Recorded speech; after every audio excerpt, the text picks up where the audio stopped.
بسم الله الرحمن الرحيم. الرحمن علم القرآن خلق الإنسان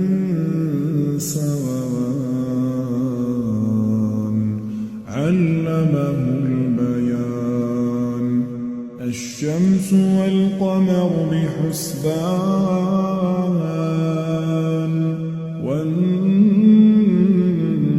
والنجم والشجر يسجدان والسماء رفعها ووضع الميزان ألا تطغوا في الميزان وأقيموا الوزن بالقسط ولا تخسروا الميزان والأرض وضعها للأنام فيها فاكهة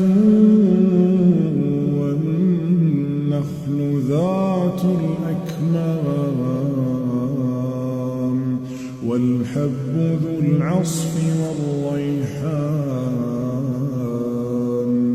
فبأي آلاء ربكما تكذبان